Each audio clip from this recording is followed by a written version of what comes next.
So, whatever happened to that classic 1960s transport vehicle, the space pod from everybody's favorite sci-fi adventure, Lost in Space? Let's find out. Movies, music, and monsters. Danger. Hey, my friends, Stan Monroe here talking about movies, music, and monsters.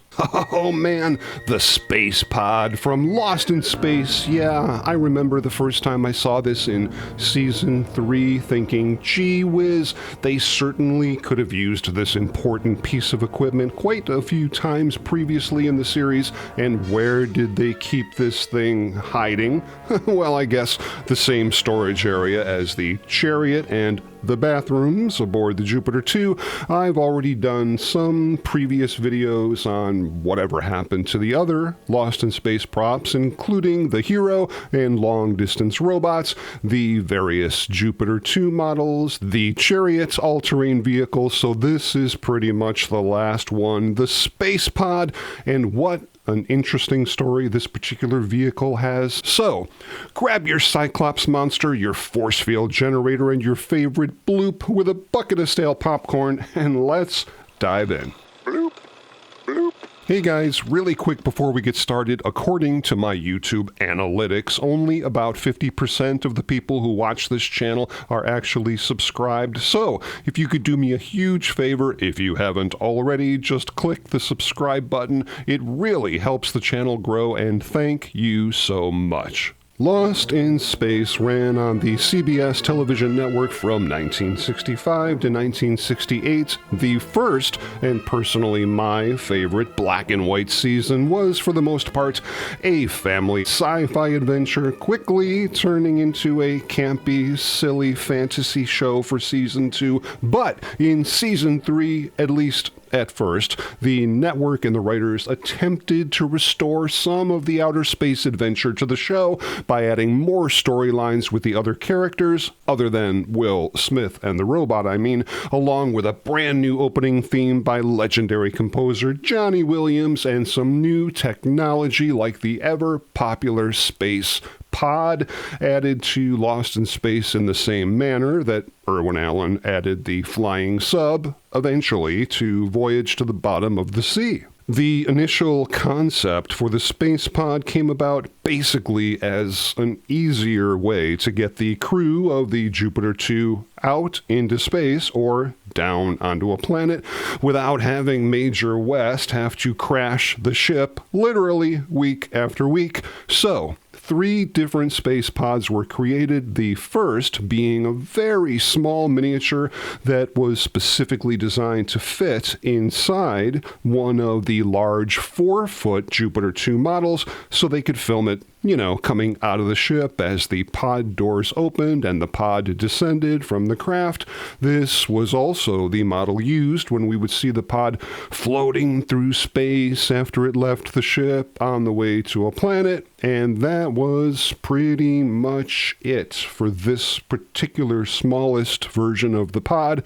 However, a second, medium-sized miniature was also created for close-up shots requiring more detail of the pod, specifically landing on a planet and then taking off from a planet. This particular model was approximately 36 inches high and about 31 inches long, and constructed mostly of wood with a steel frame interior, brass, aluminum, and also some resin components.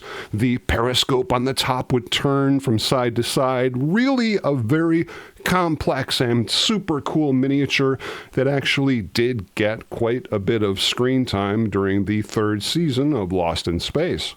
Fun fact, the serial number on the side of the space pod, 277-2211-IA, was actually the phone number for 20th Century Fox, and the IA stood for, you guessed it, Irwin Allen. Then we had the enormous full-scale space pod that the actors would act and interact with on the set. Just an absolutely beautiful piece of 1960s Hollywood practical effect technology, and one thing that a lot of people didn't know, which is really quite interesting, is the fact that the exterior of the pod and the interior of the pod, just like the Jupiter 2, were two completely separate sets. The exterior was simply a cool-looking shell that the actors could climb in and out of, but whenever we saw the Space Family Robinson inside the pod, that was a completely different miniature set, tucked away, according to Mark Goddard, in a corner of the far side of the soundstage. Basically just a big, ugly-looking box, which looked like nothing on the outside. But the inside was super cool, I can tell you that. So many of those nifty 1960s blinking lights and flashy control panels, which, of course, was the essence of most Irwin Allen props. Don't think about it. Don't spend any money. Just fill it with lights and make it blink. Well, that certainly makes me feel fairly unimportant. Well, you're an exception. The space pod was seen in the third season episodes Kidnapped in Space, Hunter's Moon, The Space Primevals, Flight into the Future, The Space Creature, Target Earth, The Flaming Planet, The Great Vegetable Rebellion, and the final episode in the series, Junkyard in Space. I always hated that show. Why? Because it was the end of your Lost in Space career? No, it's because they hung me upside down by my tracks and spun me around in circles. My internals have never been the same.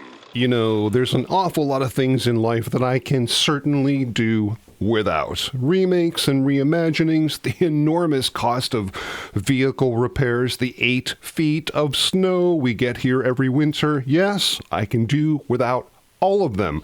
But there's absolutely one thing I can under no circumstances do without, and that, my friends, is my coffee.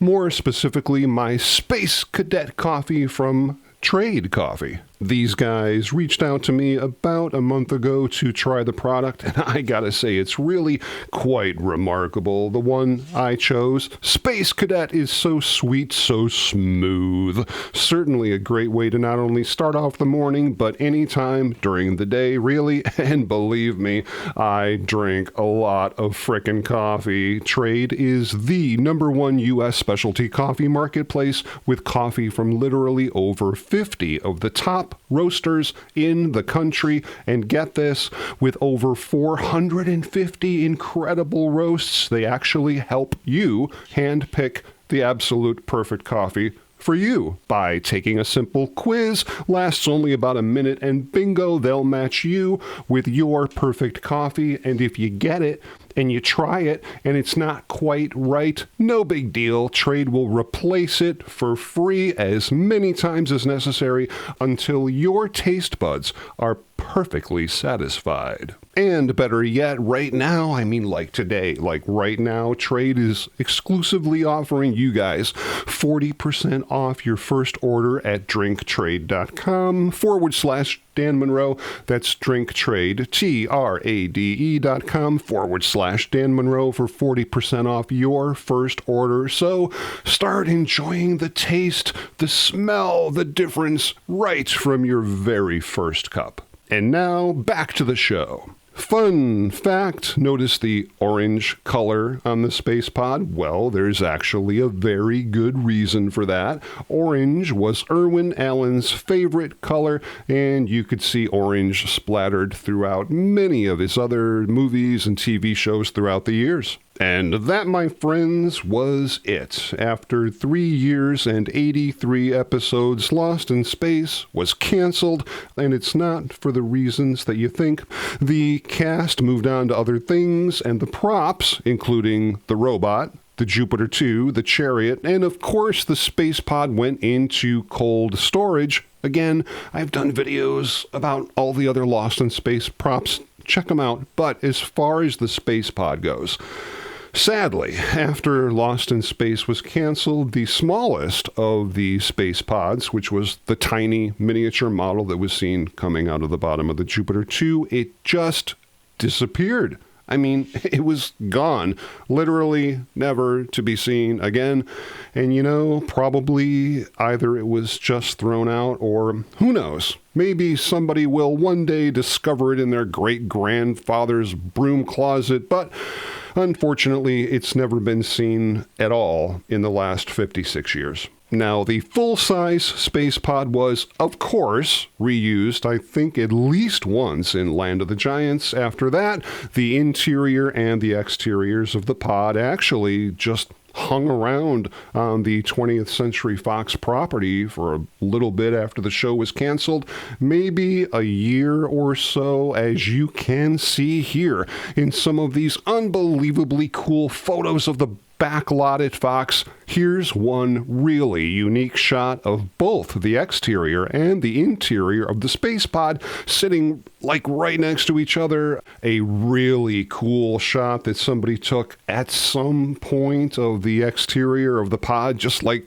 sitting around at Fox. But then, like most props back in this day, studios didn't really care about the legacy of these props. They were just too big and they were taking up too much space. So, unfortunately, the full-size space pod was eventually just dismantled and thrown out. However, that being said, all is not completely lost. In space. Thank you. The super cool medium-sized miniature, the one that was 36 inches tall, did survive.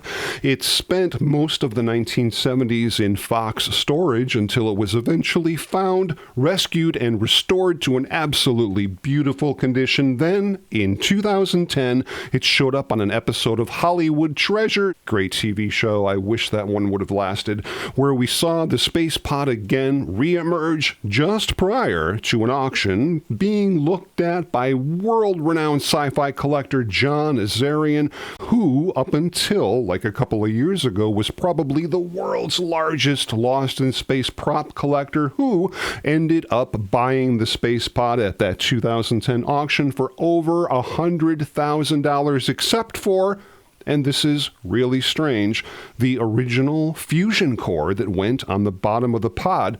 For whatever reason, at some point in history, the bottom fusion core was removed from the space pod and they just never got reunited. Still, to this day, the fusion core has been floating around for years, but most recently sold at a Julian's auction in 2023 for almost $6,000. Somebody needs to get those two back together.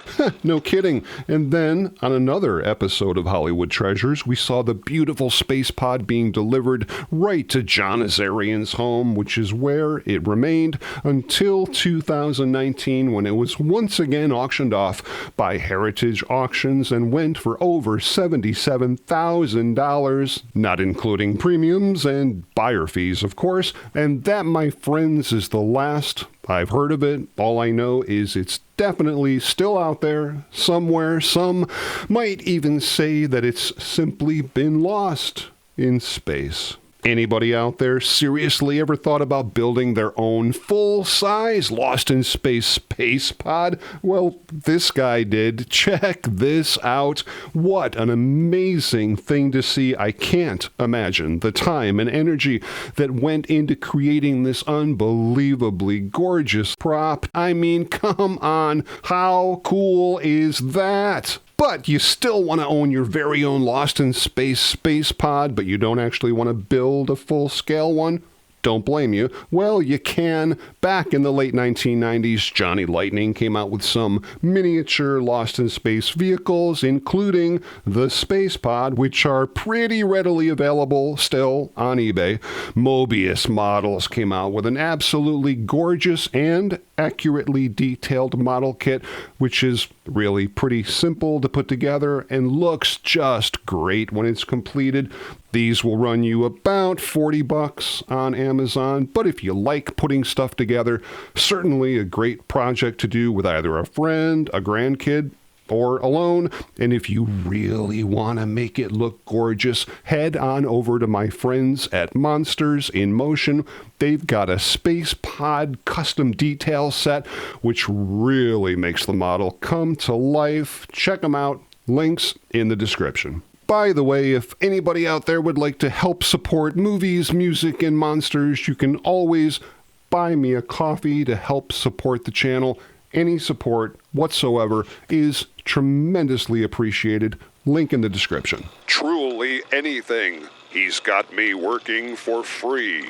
The Space Pod was not only a super cool sci-fi gadget from a classic television show, but also now part of Hollywood history and culture, taking its place among other fantastic original television and movie props like Muffet from Battlestar Galactica, the Galactica from Battlestar Galactica, Bubo from Clash of the Titans, the original Planet of the Apes Ursus helmet, the Spindrift from Land of the Giants, the original Star Trek Enterprise, and so many more. We could be here all day, but those, my friends, are all topics of upcoming videos. I really hope you guys enjoyed that deep dive into whatever happened to the Space Pod, and if you did and you like this kind of stuff, please consider subscribing to the channel.